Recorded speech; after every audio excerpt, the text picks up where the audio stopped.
I'm Autumn Brown, front woman of the soul pop band Autumn, a queer science fiction writer, a theologian, a mother of dragons, and a healing justice facilitator for social movements living on Dakota and Anishinaabe land, currently known as Minneapolis. And I'm Adrienne Marie Brown, a luscious Black queer witch writer auntie, an apocalyptic cosmic optimist, and a gardener of healing ideas. I live in the land of the Shakori, Squirure, Tuscarora, Eno, and Lumbee peoples. And may I say, your pronunciation is on point today. And this is How to Survive the End of the World. Our podcast about learning from apocalypse with grace, rigor, and curiosity. As a reminder, we have no ads. We are fully listener supported. So join our Patreon for exclusive content and to support the show existing. Also, that's the only place you can access our top culture. It is. It's the place where you can experience our top culture now. You have to go over there and listen. You have to go over there and pay for it. Mm-hmm. Yes. We are excited because today we have a guest who I feel like we're swimming in the same waters with. Like, I feel like we're in the same big questions of life with. And he has written awesome books that help us in this swim. So today we have Dean Spade with us, the delightful Dean Spade. The great Dean Spade. Dean is a queer and trans activist who works on abolition, mutual aid, and accountability. He's the author of many books, at least 3, including Mutual Aid, which came out in the first year of the COVID-19 pandemic, and a brand new book, Love in a Fucked Up World, How to Build Relationships, Hook Up, and Raise Hell Together. So we're super excited to think about solidarity when it comes to love and how we survive the world through the relationships we're in. So Dean, welcome to How to Survive the End of the World. Thank you so much for inviting me. I'm so delighted to be here with you both. Oh my gosh. It's really good to have you here. So we like to start out the show just by landing with each other, like how we're doing right now on this clock of the universe. So Autumn, do you want to start us off with how you are right now? Sure. Yeah, I can share. How I am right now is I'm navigating a lot of anxiety in my body. Have been in kind of like this has been a new thing that I've been figuring out how to navigate in my life. But sometimes I'll have these just windows of time where I'm in I have a spike of anxiety in my body that lasts for, more than one day. And it's a long time to be feeling body level anxiety. It's very exhausting. It's very, very exhausting. And I always tell people anxiety to me is like one of the time traveling emotions, because when you're in it, it feels like it's never going to end. And I have to actively remind myself that there will come a point where I'm not feeling this terrible feeling inside. Within the next 48 hours, I imagine that I will get to start feeling some relief, physical relief. But right now I'm in it. So it's really impacting how I move. Like last night, I took one of my kids to see a musical that was being put on at their school. That was so fun. But I just noticed every step of the way as I was like moving through the evening, I just was feeling so tired from how much I was holding in my body, And by the end of the night, I was just like, boom, just down. So yeah, that's the real on how I'm showing up today. But I'm so excited to be in this conversation. Before we started recording, I just looked at Adrienne and Dean and I was like, oh, I can feel that this conversation is for me today. Good. How do you love in solidarity? So glad to be here. I'm glad you're here, sister. Dean, do you want to? How are you feeling? Yeah. Okay, I'm going to be really honest with you that I never drink caffeine because I can't really handle it. And I did have a very I can't handle treat. it either. It gives me the shakes. Yeah, it makes me feel inside and out. Very fast. And I'm already a fast person. And a special treat this morning with my sister, we had some boba green tea, and so I feel that in my body. I'm going to try to speak at a pace that others could ever understand. The other thing that's happening, maybe that's relevant that you're here listening to you, Autumn, made me think about, is that I'm doing like a really deep spring clean of a bunch of my stuff, and in part inspired by these, like an archive is like asked for my papers, and it's nice because I've kept a lot of activist stuff, and like, but actually it turns out it's also just like so many love and crush letters and so many letters between friends, basically from the mid 90s on. Like, we used to communicate on paper, and also like other things. Like, I found a letter typed with a typewriter on a dental dam. Like, so many cute, queer, adorable, that's lovely. fun, goofy things. Anyway, but I'm basically time traveling like all the time, like I'll find a stack and it'll have things from like 2002 and 1998 and 2011. And like, here's a conference program, and here's a love letter, and here's like a letter saying that if my dad doesn't pay the child support, he's going to be put in prison. You know what I mean? Like, all just like, shit. Good and bad news, So I was communicating with our mutual friend Dory about it, and she was just like, yeah, it's like kind of wearing to have your feet in a bunch of time periods at once.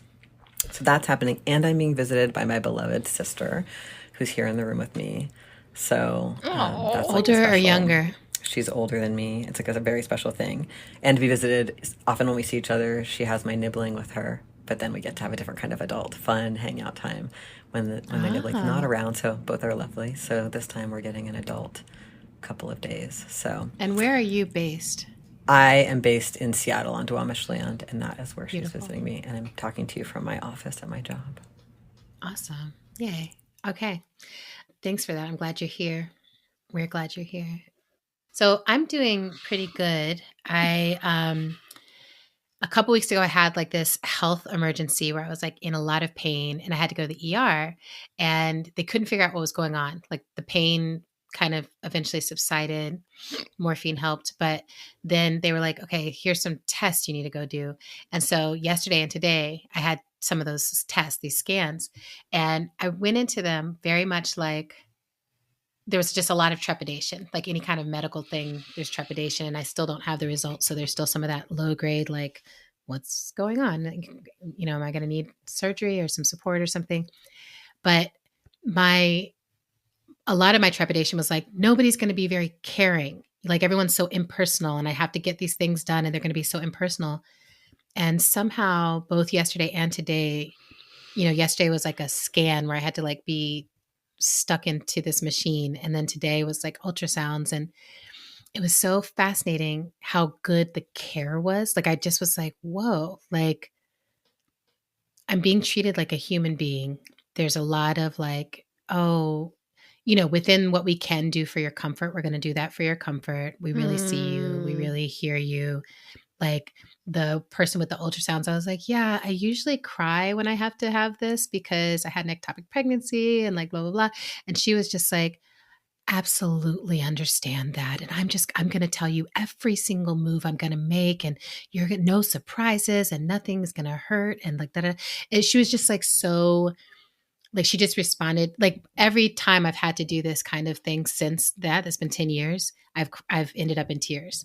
And this was the first time I didn't. And I was like, and I just told her, I was like, hey, Amanda, I didn't cry. And that's actually really special. She was like, I'm so happy to hear, I'd have to do these a lot. And a lot of them are with people who are like really older. And it just helps to be really communicative and really gentle. And so thanks for that feedback, Aww. And I want to share that because I'm like, most stories I'm hearing about any health experiences right now are just like tragedy. And this felt like such care. And then I'm in about a week from now-ish, a little over that, the third book of my trilogy officially comes out, which is Ancestors. Whoa. Yes. And so I just did a big 2-hour interview, or longer, maybe 2.5 hours, with David Naiman, who does this deep dive podcast called Between the Covers. And Autumn was one of my surprise questioners. So he gathers questions from different people that you don't know are coming. And I had 3, each one moved me to tears, and Autumn's was the first one of those. And so Autumn, I feel like I've already been in conversation with you today. Oh my God, That that's was so so sweet. sweet. I was wondering when the interview was going to actually happen, You're like, because when is this? I submitted it a few weeks ago, but I love Yeah. knowing that you got surprised by me today. It was such a good surprise. Good job keeping the secret, Autumn. Really good job. Yeah, she did a great job. I'm like, girl, I talk to you every day. How'd you do this? And then I have just been really kicking it with the birds in the tree in my backyard. I'm like literally going out every day and being like, hey, tree, come touch my face. Let's hug. Is it working? Does it work when you do it? It's now I know, now I'm just like, we just do this. It's just our practice now. And I've tried it with several trees. There are different levels of receptiveness, but most of them will every tree so far has like responded physically and like touched. But then some of them are like, okay, I touched you, I'm going back to my business. And then some of them, like the tree in my backyard, who I have done lots of ritual with. And every time I do a ritual in the house, like all the flowers and the ashes and everything go to her. And I'm just like, we're in relationship. She just multiple branches all move around me, and it's just like, I love you. And like, I'm just like, oh my gosh, I think we've had tree hugging all wrong. Like, I mean, it's fine to like hug the trunk, but I'm like, there's this whole other thing that can happen where, then I just start to rub her leaves and like rub her branches. And I'm just like, you're so pretty, anyway, it's just getting really intimate in the backyard. That's dope. I tried it with my lilac bush and it didn't work. And then I was like, something's wrong with me. Yeah. And, it's actually deep, right? Like I haven't tried it with other plant forms that are not like kind of bushy trees. Mm-hmm. So yeah, but let's keep working on it. Try a tree. Okay. I'll try a tree.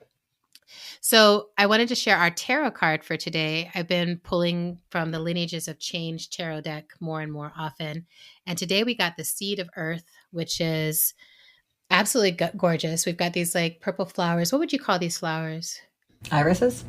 Irises. That's good. I agree. Yeah, I think they're irises. Okay. So these beautiful purple flowers bursting up from the ground. And the description, this is a card about good news, exploration, curiosity, and adventurousness. And it says, delight in the adventure. Revel in your own curiosity drawing you forward. This is a moment for exploring and enjoying it. The good news is all around you. It only needs your attention. And the question is, what is the most exciting thing on your horizon? Wow. Oh, I think the plant is called Blue Flag because it's here. As the plant medicine. Anyway, I'm learning this deck too. So here we go. Off on our adventure. Thank you for that. And Dean, again, thank you so much for being here. We're so excited to just get to like swim around in your brain. We'll kick it off by just talking about these 2 books that you've put out in the span of the last 5 years. Your last book taught us a lot about how to practice mutual aid in the midst of the COVID-19 pandemic's beginning. So we're curious with this new book that you've put out, why you felt the need to write about love right now and how you see it as connected or in relationship to the work that you did on mutual aid or the work that you do on mutual aid. Yeah. Well, I actually started this book well before I wrote that book. This book I worked on for about 10 years. In general, I would say all of my work has this question of like, how do we do the kind of like deep transformative change we need? And what gets in the way, right? So my first book is a lot about how, like the lie of law reform and the idea if that you could just get the state to change things or recognize you, then you'd, be free, and how that hasn't worked out for anybody. And basically I was saying at that time, like why that shouldn't be the path of trans liberation, like seeking state recognition. And that if we look at like critical race theory and the history of the lie that racism became illegal in the United States, while simultaneously in that period, the infrastructure of racism grew and expanded. Mm-hmm. We could say, maybe this isn't how liberation works. It doesn't work through state recognition. And then a lot of what I was directing people towards was grassroots movements where we take and make what we need instead of asking for it from the elites. And so then Mutual Aid is a book I wrote specifically in response to Trump's 2016 election, where what I noticed was people were being, I thought, misdirected. Like there was a lot of newly angry and scared people, mobilizable people, and there was a kind of like give money to the ACLU and Planned Parenthood sort of thing. And then like ACLU had on its website like click here and say you will defend the Constitution, like totally meaningless symbolic action when people really, I thought, wanted and needed to start engaging in their own community to support each other as these crises advanced. And for some people who were newly joining movements, finding out the crises that we were all already responding to, getting into the movements that do mutual aid. So I wanted there to be, and I even noticed that like in university classes where people taught social movements, they still left out mutual aid. Like the basic thing that like ordinary people is what makes up movements, meeting each other's needs and stopping our opponents from doing terrible things and giving each other what we actually need.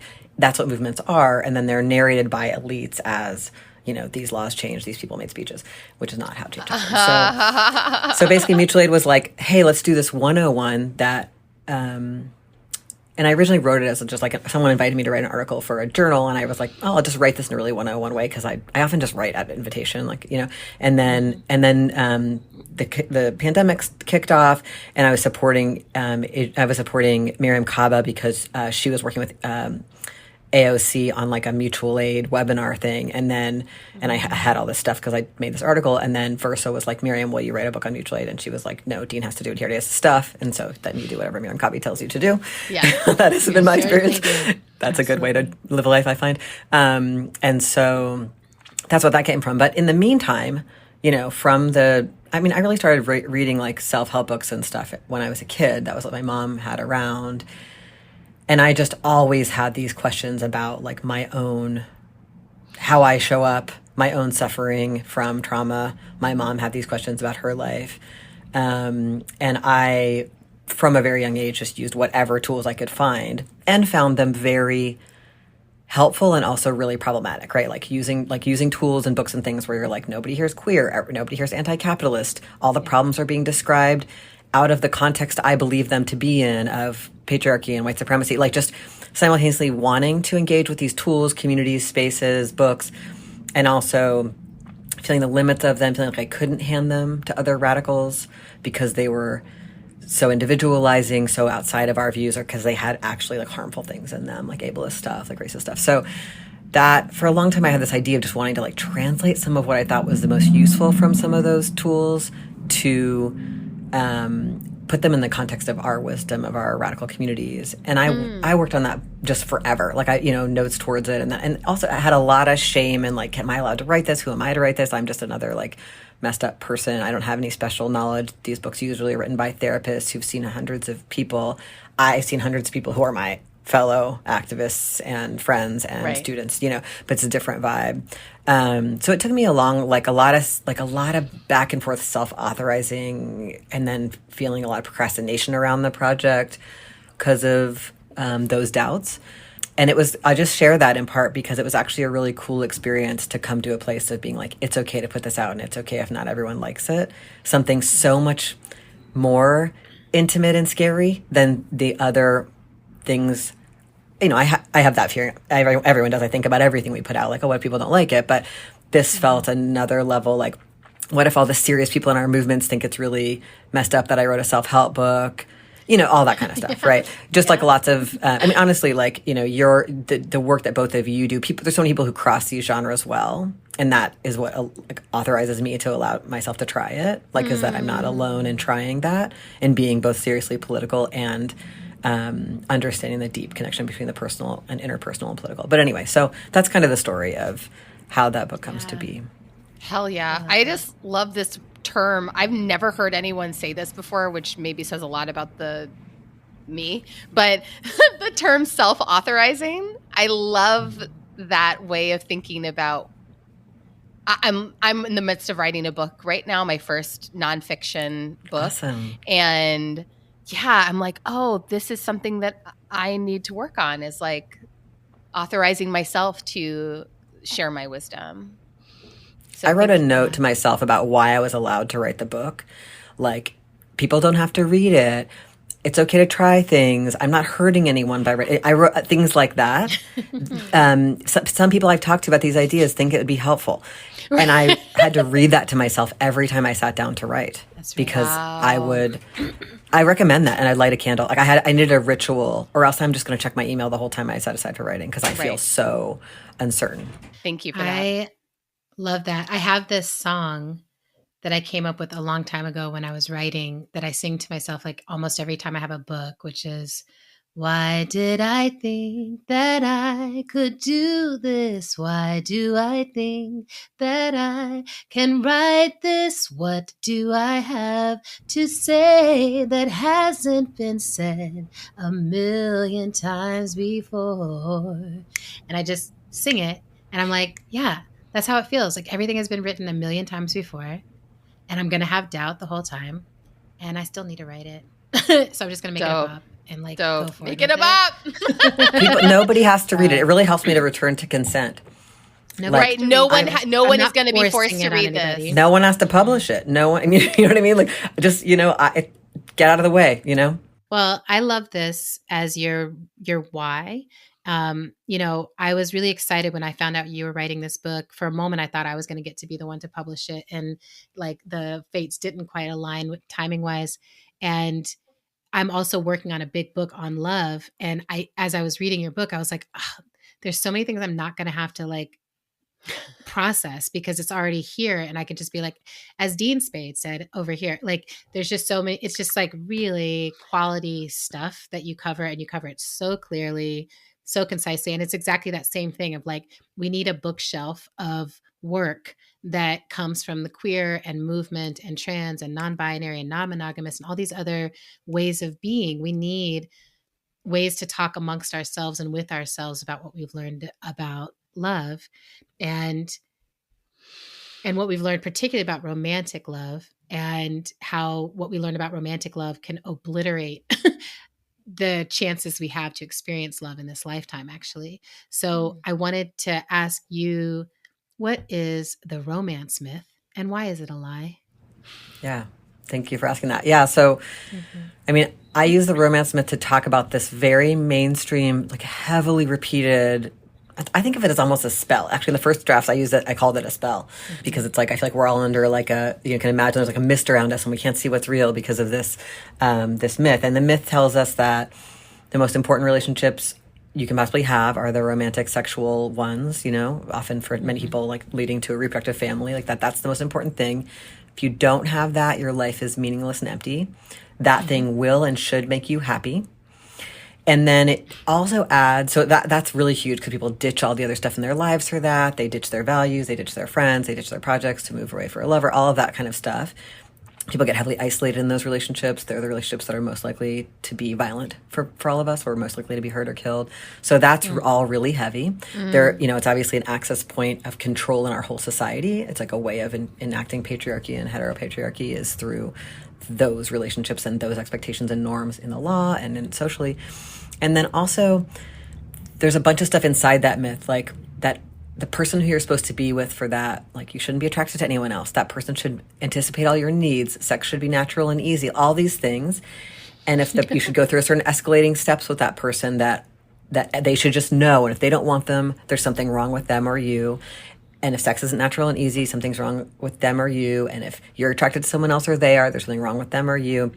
All this stuff that generates a lot of resentment. So that many people who follow this dream and hope that this will make them happy and safe find themselves in a lot of resentment or really stifled. Like when you start to have other friends or have new interests or want to go to school or want to do something else, it's a threat to me and I need to try to stop you because like there's a kind of way in which this is a person you have to control for your security or allow to control you or both. So people end up in these, I mean, I think about this a lot because many of my peers are taking care of elders who are so isolated in part because they were isolated in these marriages or because in their friend circles, everyone was isolated in these marriages. So there was no friendship that was so now you got an elder who has like total needs from a younger person who maybe doesn't live nearby. And it's really hard to care for this person because in part of how dangerous isolation is for all of us. A point that Tourmaline actually originally taught me how to see the world through that lens, that isolation is what makes other things more dangerous, like getting sick or having a dangerous relationship. All, experiencing police violence, all of it's worse if you're isolated and all of it's less dangerous if you have a robust social circle. There's one other piece I put in the book. So the romance myth, those expectations, and the romance cycle, which we can have with people or with groups. We can have it with a friend or with a new activist group we're joining or with a lover. Where at the beginning, I project the best things upon this person. It feels amazing. It's like, this is going to be the person that finally loves me the way I never was loved. And this is going to be the group where I finally belong. People get me and they've had these same experiences, whatever that is. And the detail, there's more detail in the book, but this whole process of coming to project that upon another person or group, and then find out they're like, complicated and imperfect, as all people are, and nobody could be the answer to all of our needs for security and belonging and connection. And then becoming so proportionally disappointed to how large that fantasy was, that then I have to take down this person or group. And so that process, describing that process, and if you actually do a lot of work with yourself and others, you can get through that really hard part. There's nothing bad about going through this cycle. It's just really common in our society. But you can actually get through that to a place where you're like, oh, wow, you're a complex person or group, and there's a lot of nuance here, and I can hold that I'm not getting perfectly met all the time, and seek out my needs elsewhere, and all of that stuff. But a lot of the damage in our communities is from that sort of destructive moment in the cycle where I have to tell everyone how bad you are, get other people to hate you, or take down this group.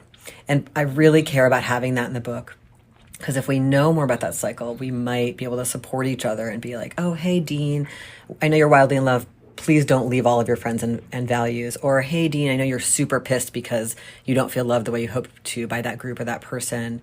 Don't go ahead and post that right now. Let's talk it through. We could support each other and ourselves to be like, oh, this isn't me. It isn't you. This is a normal cultural pattern that's hard, and we can still make choices in it.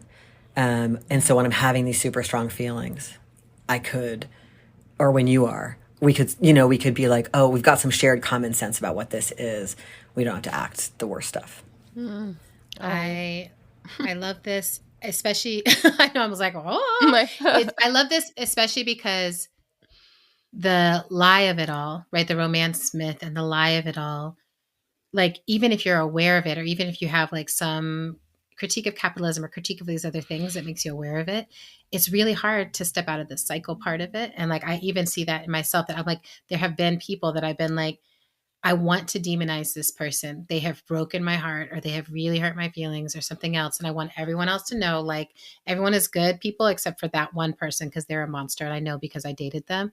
And like seeing that trend, right, amongst so many people, where I'm like, there's so many people in the world, are like half of them monsters. Like, what's going on here? Because when you break up with someone, and like in solidarity with my friends, like when they breaking up with someone, I'm like, yeah, fuck that monster. So I really love this, where it's like, oh, if you spin out from the intimate experience of the romance myth, especially the parts of the cycle where romance falls apart, then automatically you see us turning against each other and not able to build anything. So I really love, I love how. And why do we become monsters in this kind of relationship? That's why I published this. It's a broader project. That's why I published this part first, because most of us act our worst. So like, it's not like there's 50% of us are monsters. It's like 100% of us can be monstrous. We're all potentially monsters in this structure. And in the book I talk about, like, it's like, treat it like a psychedelic journey. Like, I'm falling in love. I'm about to perceive things in unusual ways that can be incredibly beautiful and dangerous. What kind of friendships, what kind of deals do I need to make with my best friends to help me stay out of the street, not go play in traffic while I'm on this drug, or whatever. Like, a friend gave an example. She's got a friend who, every time she meets a woman, she buys a house with her. Maybe next time, don't buy a house with her. You know what I mean? Okay. Fall in love, but don't buy a house. Okay, so can I just say, and then Autumn has another question for us, but I just have to say very quickly, to stay vulnerable and real in this, that like right now I'm like loving someone and wanting to move in with this person, because like that's what happens when I love someone. And I keep saying and this time we're like, we made a list of awesome questions, and we have like time, and we're like Virgos. And so we're both like, okay, we're just going to slowly move through these questions and see if at the end of answering these questions through conversation, if it makes sense to move in. And the way I keep describing it to my friends is like, I've always failed this level before of the game. Like, I've always been like, you know what I feel? Want to move in. You know what we're doing? Moving in. Boom. Right. And then you're a powerful witch too, right? I'm a very powerful witch. And I'm also a really, like, I'm so wifey. I'm such a good girlfriend. So like, I can pull off like 90% of the fantasy, at least for the first month or so. I've got it. Right? Um, I'm like, you don't have to do anything. Like, I'm basically just running my house and now you're here. But, there's something about being like, oh, how do I slow down, recognize my pattern, and that might be in response to something. And it doesn't mean I don't want to live with this person. And Right. it doesn't mean that's not maybe the right move or shape or any of those things. It just means slow down, notice that there's a pattern, notice that I can become intentional in it. And if I become intentional in it, I could, in the long run, not have to lose this person to monsterdom, right? That I might be able to like always have this person be someone I think well of and who thinks well of me because we were intentional about regardless of what happens. Yeah. Right. And maybe it's not personal. That's what's so hard about the romance myth. Exactly. When it's happening to you, it feels like these are my feelings. Yes. But we do this, right? We know from our movements, like just because you have a desire doesn't mean you want that. People are like, diamonds are so pretty, but fuck blood diamonds. Or there's a kind of move we have around some elements of desire and consumption that's really beautiful. That's kind of collectively held. Like we all think it's not okay to have an SUV or whatever it is we're doing, depending on who you are or whatever. But that is harder. We don't have as strong a muscle around this. That's what this book is for. Is could we build a little more shared muscle around where is this desire coming from? Will it really make me secure? Deep, because what's happening, at least for a lot of us, is like I'm feeling, oh my God, I'm falling in love. There's a kind of very fun, edgy, like, am I safe? Can I get safety through? There's a whole beautiful, but culturally shared drama. Yes, I do, but no, but yeah. And will moving in with you or making you be monogamous with me or having children or whatever it is that we've been told, or like making certain posts on Instagram, whatever, and just like, whose desire is this? And can I not like, do I have to reject this, but just can I hold this with a little more awareness and consciousness? Just like Autumn demonstrated in our opening check-in, like, oh, I'm anxious right now. Like, that's the fucking move. Like, oh, I know I'm having a feeling. Now I get to be like, oh, my body tells me this will never end, but it will end. What's worked in the past when I've had this feeling, Zsa Zsa Gabor. Dean, you're blowing my mind. Autumn's face is melting. I'm literally dying over here. I really want to at some point circle back to this idea that the feeling itself is not personal, even though it feels personal. It feels like it's happening to us. But I'm going to put a pin in that because maybe the question I'm asking next will help us get there. Yeah. You anticipated a question we were going to ask you about the cycle of romance. And we were just wondering if you could share a little bit more in depth about the childhood wound part of this. Like specifically, how do we shift out of it or break the cycle of trying to solve for our childhood wounds through romance and dating? I think this is actually in some ways the most controversial part of the book for radicals, because I think some people are willing to say, okay, there's hard patterns of conflict in our movements, but it's actually really edgy to be like, wow, we have childhoods and they matter and a lot of what's happening is unconscious. This is where I did get some pushback from people who are readers who don't do therapy type stuff and have and felt, so I'm going to share. I'm glad that you're asking about it. Not a lot of people ask about it. It's interesting too what's come up in talking about the book. So this idea, which is very common in certain self-help literatures and certain kinds of therapy, that our experiences in childhood, everybody had imperfect parenting. That's all there is out there, because we're all imperfect people. And so people, come through childhood, you get a set of lessons from your parents. Also, this is part of human socialization. Like, what are the feelings that are tolerable here? How do my parents or caregivers deal with stresses?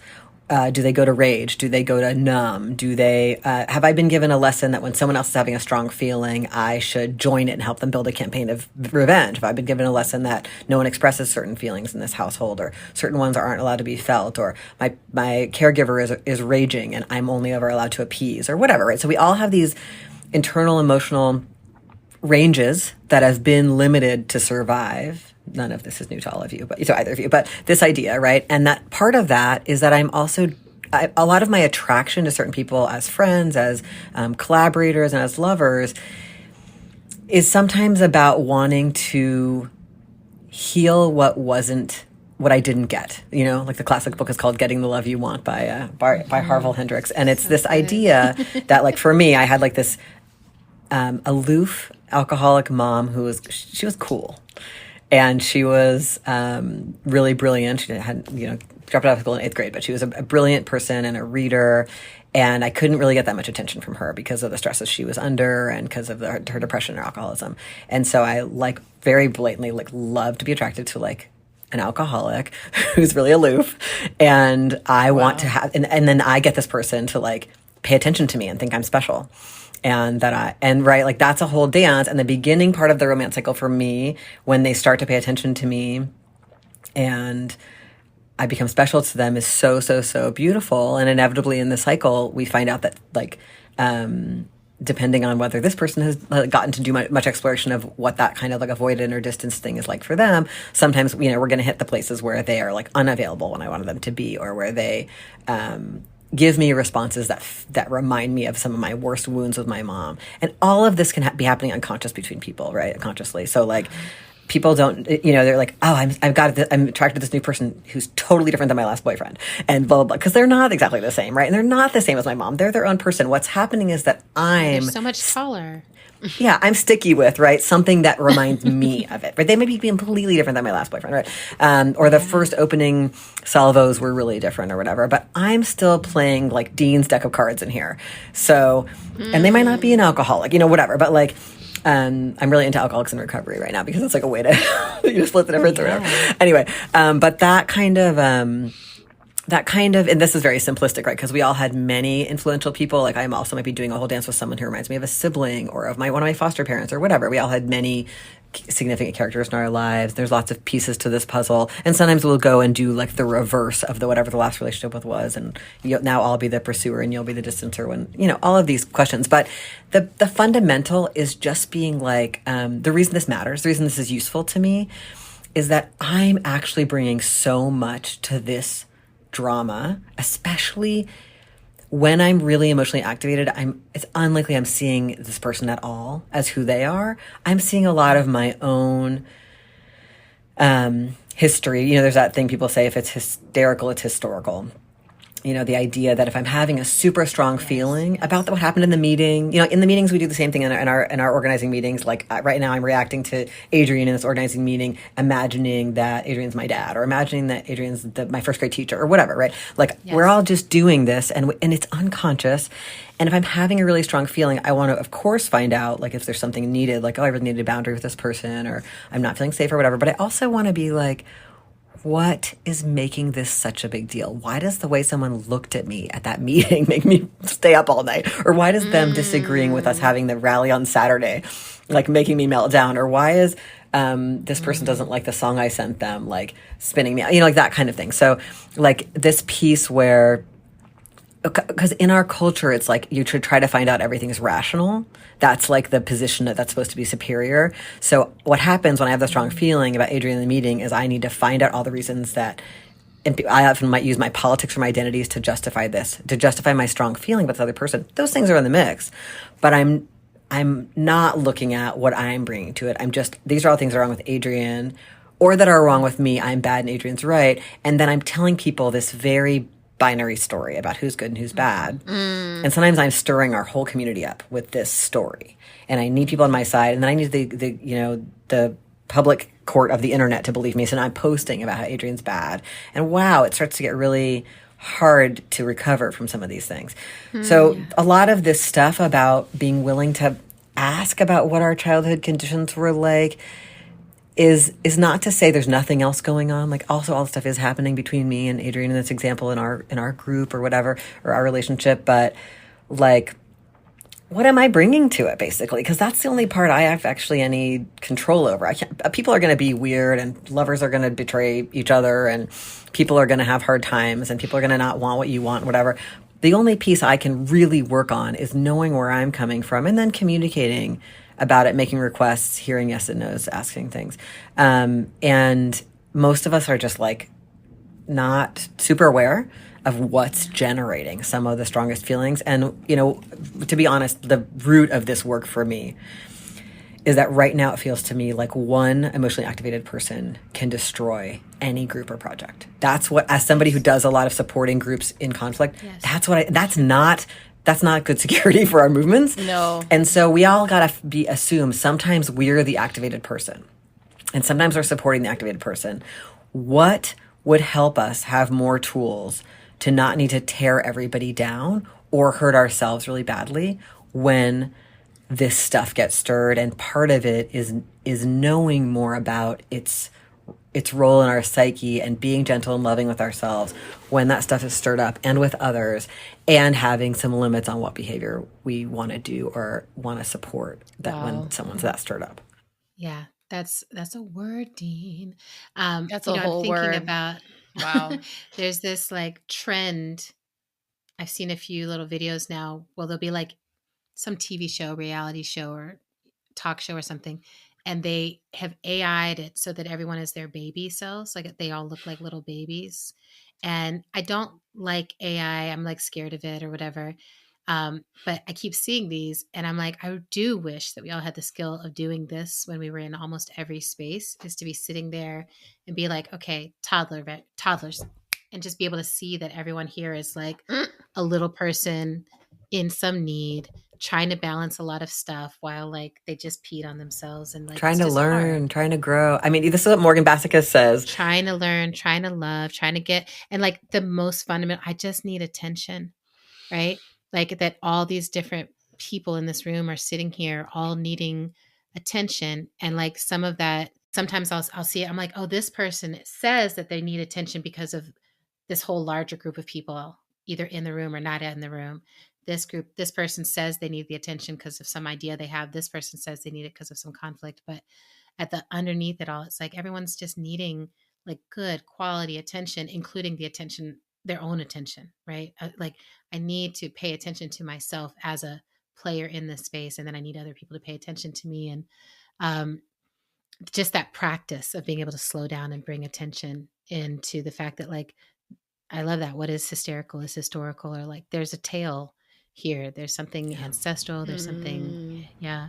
And it matters, yeah. And it matters. And, you know, this brings me, you know, you and I first are I think first deepened in with each other in the somatic world, taking somatics courses together and learning. And, you know, one of the big things we hear all the time is you are what you practice. And like, that's one of the things that we, you know, sort of orient to is like, as you're learning to be in your body, you recognize like, oh, I'm in a set of unintentional practices that I was just socialized into, that I'm just doing by default. And then you are what you practice becomes paramount. It's like, oh, I could practice something different and it would lead to different results. So right now, I think a lot of people are practicing dating and relationships that are not resulting in love. And the way they're moving in other spaces and organizing and in their friendships and other stuff is not actually resulting in the love they want. Like they might be practicing control. They might be practicing hypervigilance. They might be practicing like trust nobody, you know, acquisition. My own hand there. They might be practicing acquisition or ownership or possession, or like, or they might be practicing the test method, right? Like, how can I run you through a series of tests that you don't know you're in, that will prove to me that you are good enough for me to then be let down the vulnerable walls and give you my vulnerability, right? But I always laugh at that one because I'm like, my expectation that other people will be vulnerable with me first and then I can be vulnerable with them after that is it's always so funny to me because I'm like, if they're doing the same thing, like we're not getting anywhere in this tug of war. But I also think there's especially with the presence of dating apps now, where it's like I'm scrolling and there's constantly someone else. Shopping. I could find someone else. I could go look somewhere else for more. That dating becomes kind of like a job or a hunt or a competition, right? It's like this ultimate source of happiness, and I have to find the perfect one.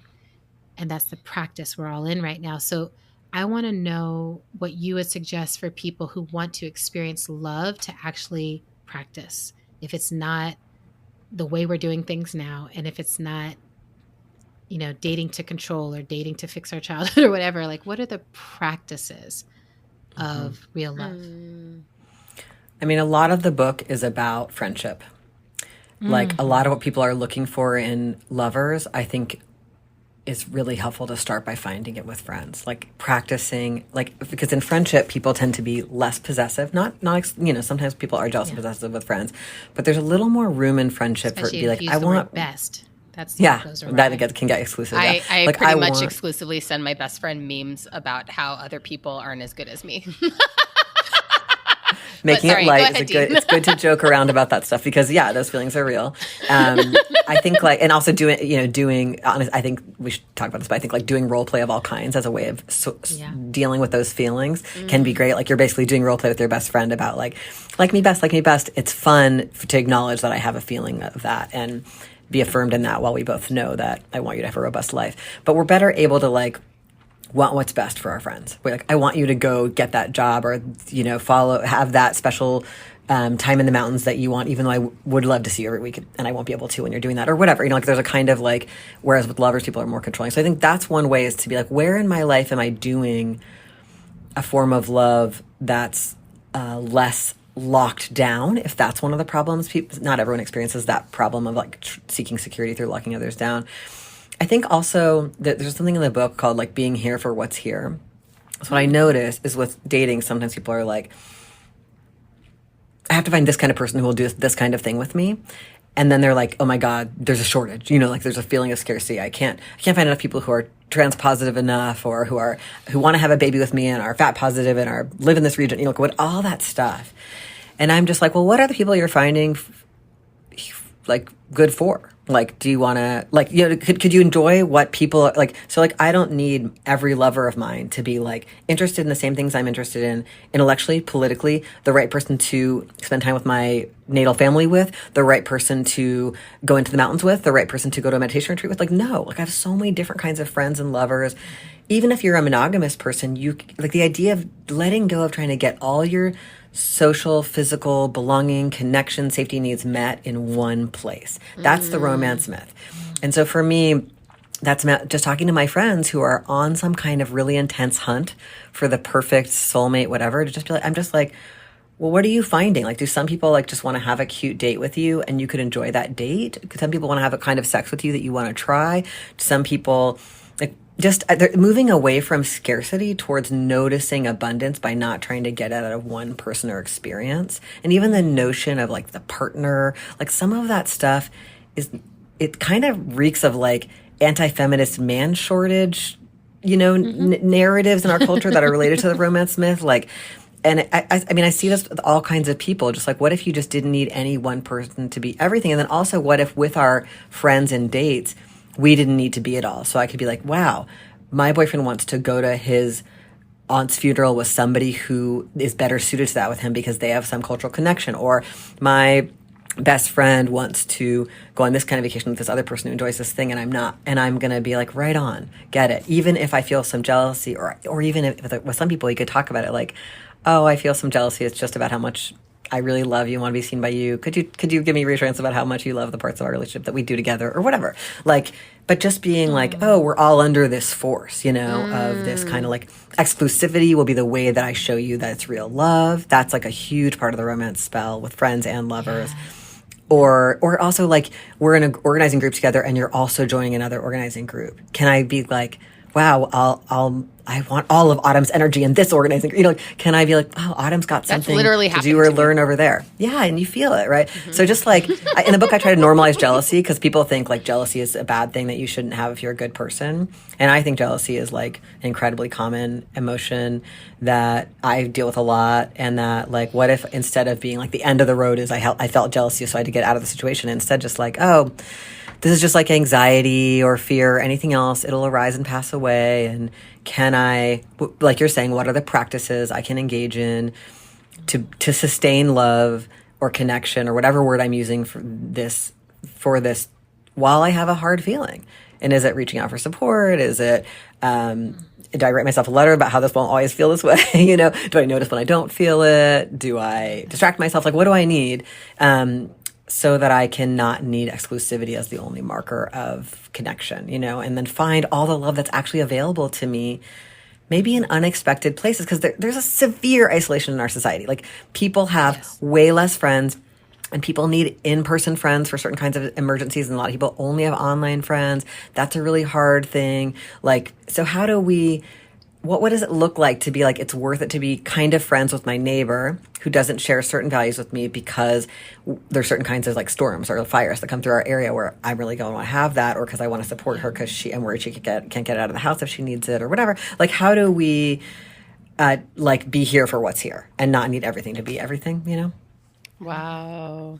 Right. And not like holding everyone to these like pretty much unmeetable standards, because that feels like it loops back into the resentment feed that you were describing earlier, that like as soon as you are met with the reality that the person can't meet the standard, that the fantasy standard in your mind, then it sort of is a breeding ground for resentment and further isolation, it sounds like.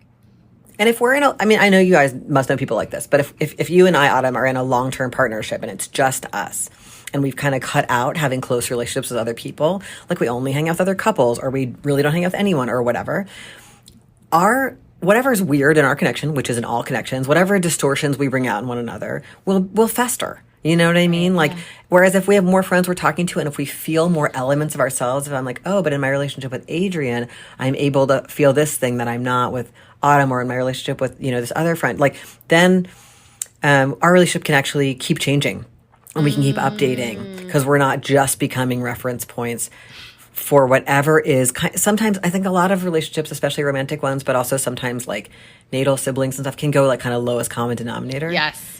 And that's where you see people acting like really bad, like really dangerous, bad actions. Yeah. So how do I know that your interest in connecting with others is actually going to benefit our connection rather than as a threat? Right. And it makes me think, one of the things I was thinking about earlier is I don't remember at what point we were talking, you were saying something, Dean, and it made me think about like the intimacy that happens inside of interpersonal violence. And I mean, and there's like intimate partner violence, but I think any kind of interpersonal violence is like, it's like a highly intimate experience that is then reinforced through like shame and secrecy.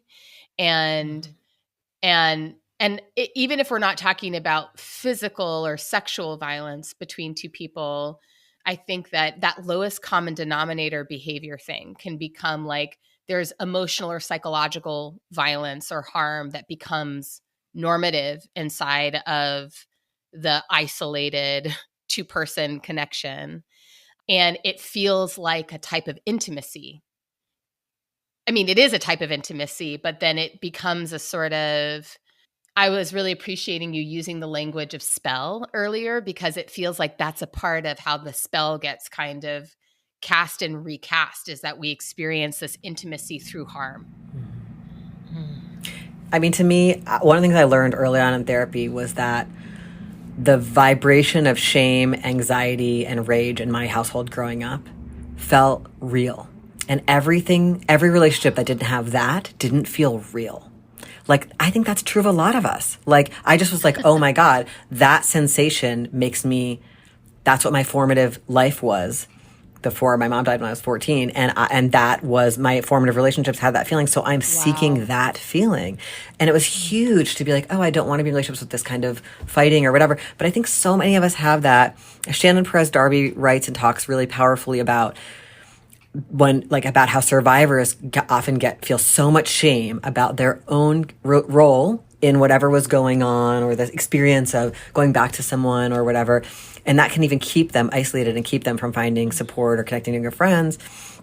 And I think in general, because our society has gone in this carceral direction of talking about domestic violence, interpartner violence, sexual violence, as if there's like these monsters and then there's these innocent people, it really keeps us, like one of the ways I see this play out is that when we have a friend who's in a difficult relationship, people will ditch that person because they're like, oh, they keep returning to that lover. I'm so mad at them. I'm so sick of them telling me all this stuff and then returning, when all the evidence shows that people return 5 to 7 times to violent relationships before they leave. And so really what we as friends need to do is sustain. It doesn't mean we have to like support the relationship, but we have to stay in. And right now I see this because so much crisis happening in our communities. More people are going to be in harder relationships and are going to need to reach out in crisis and are going to need to reach out to more people because everyone's dealing with more crises. So we need to not ditch each other for being deep in some weird coping mechanisms. We need to be like, you're still mine and I'm still going to care for you, not in a way that hurts me or not, I'm not going to endorse behaviors that I'm concerned about, but I'm going to keep sending you supportive messages, keep asking you to hang out if you're isolating, even if you don't respond to me. Like, we need to like, you know, it's this thing, like just like that. There's reasons people are caught in some really hard dynamics with others and with themselves. And how do we have compassion? Like, yeah, if you're the one it's being targeted at and it's really hurting you, get out of the way if you want to. But like, if you're the friend who's just peripheral to it and frustrated, like how to stay in. That's like, you know, wow. And it's going to get harder right now because things are getting a lot harder. Conditions are getting tighter. So our friends are going to act weirder or be more caught up in bad stuff that we wish they weren't. And how do we not go to judgment when that's possible, you know? Wow, that's actually, I mean, it tees us up really nicely for another question that we had, which is about conflict.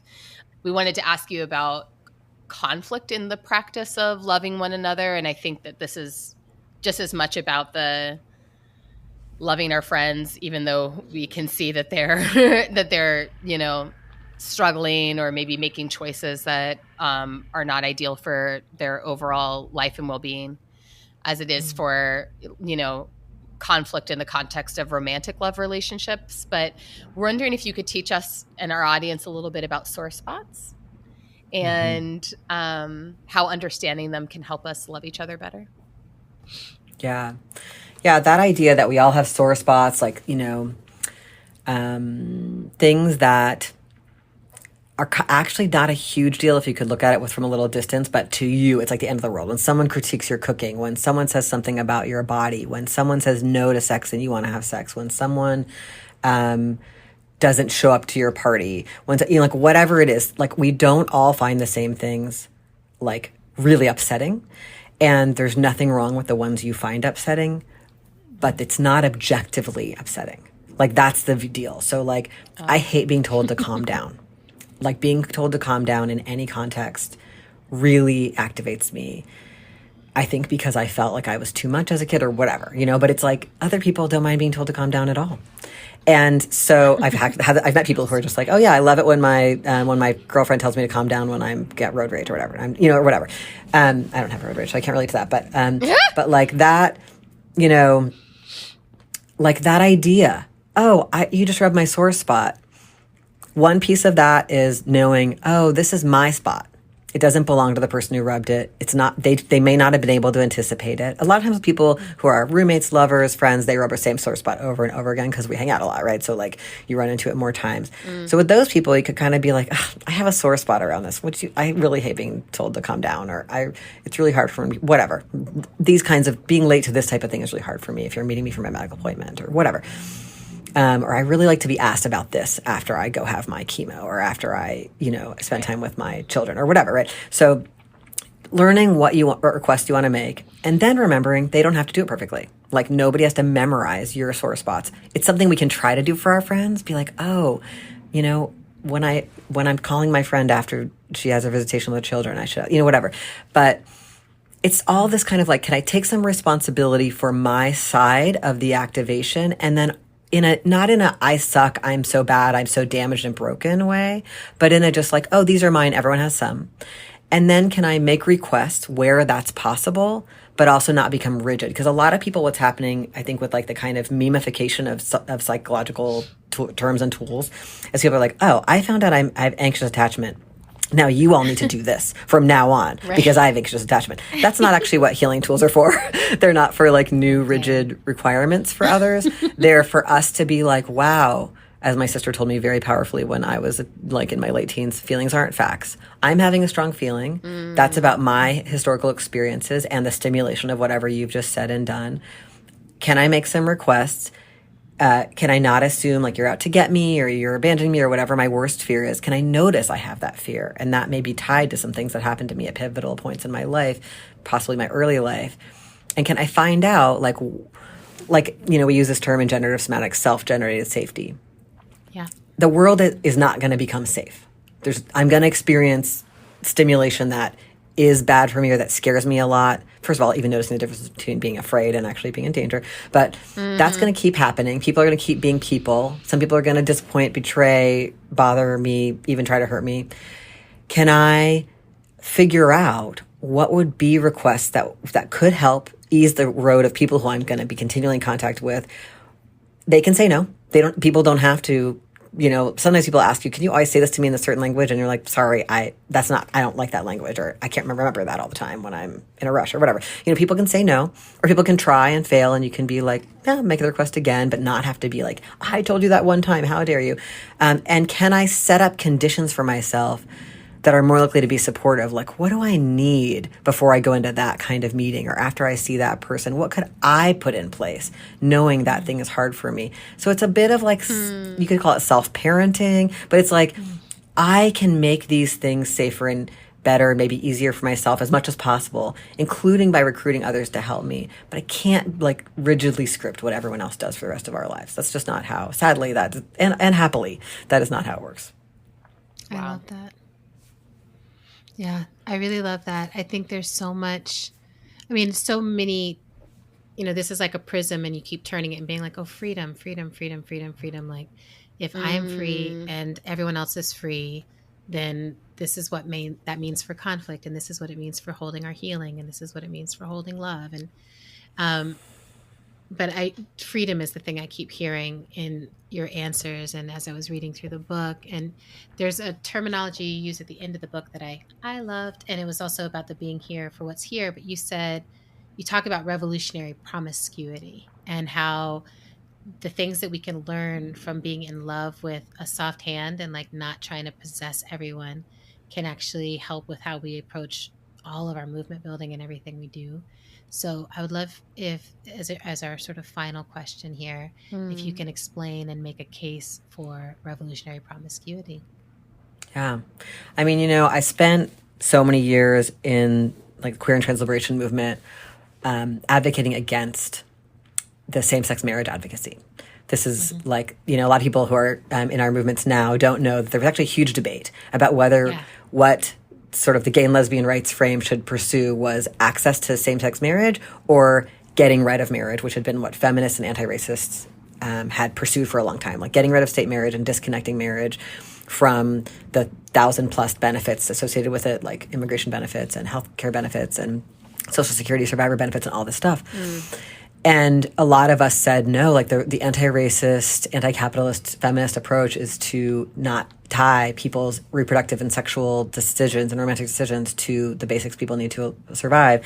And instead what came to pass because of like the whole broader right-wing shift of the U.S. in the wake of the uprisings of the 60s and 70s, the kind of backlash that we lived through was this really terrible gay and lesbian rights agenda that was like, let's get into the military, let's get into marriage, and let's like get the cops to like us or something.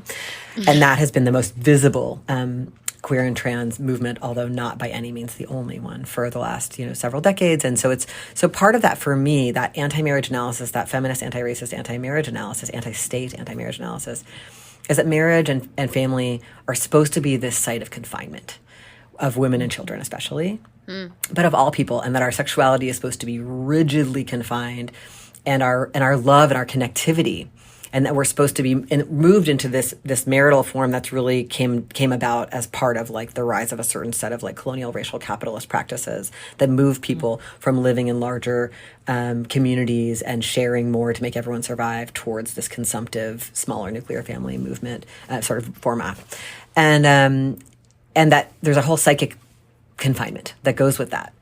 And it makes us all scared to not be in that. And it makes us feel like we'll die and we'll be left alone if we're not in that. And I don't even know what our psychology would look like if we hadn't been through hundreds of years of that set of confinements that are like vital to slavery and colonization and capitalism and patriarchy. And so for me, revolutionary promiscuity could include sexual promiscuity, but it doesn't have to. Like everyone gets the idea is just like we're all trying to break out of forced forms of coercive relations. It's like what I want is to have us all have like consensual connections as much as possible. Of course, we're all living under these spells, so it's a lifelong process of finding what I believe liberation really is being able to perceive what's happening clearly and respond to it instead of being caught under a spell. So we're all trying to get rid of these huge spells of white supremacy and colonialism and capitalism and patriarchy in our minds and in our hearts and our psyches, and they're hugely unconscious, right? And so it's a lifelong process. And so for me, revolutionary promiscuity means on the basic level that we all have robust support systems where we're connected to a lot of different kinds of people for a lot of different kinds of support. And when any of it becomes unavailable, we've got more. We've got a deep bench, and we know how to keep making new connections and keep learning and get out of that confined place. Like, they want us in our places, and we do a lot of keeping ourselves in our places. Certainly we got to smash all these systems, but one of the things that's so hard about smashing these systems is that we're just being so awful to each other when we try to collaborate to smash them, and things like fall apart because, like, you started dating the person, whatever, or we started this group together and now we're breaking up and we need everyone to hate each other, or we used to be roommates and now we hate. And so, like, that's why this book, it's so, in some one level, it's so 101, right? It's, it's a dating and sex, self-help book and friendship self-help book. But for me, it's these are like anti-violence questions and questions about whether we're going to be able to move together enough to stop these ecocidal maniacs who are literally bent on killing us all. I mean, the stakes could not be higher, and it can come down to like what it's like when I look at Scruff later. You know what I mean? Like, it literally is, it's all connected. Amazing. Scruff for the people. I feel like that is perfect. It also does feel because I keep feeling the same thing, that I'm like, there's something about how we are at the most intimate levels with ourselves and our people around us that is tied to how we could ever be a species. And I'm grateful for your exploration of it here. And I feel like we could keep talking about this stuff for a long time. I'm glad that people will have this book to refer to and to work with. Thanks, Dean. So nice to be with you all. You're a literal genius. This is great. Thanks for this book.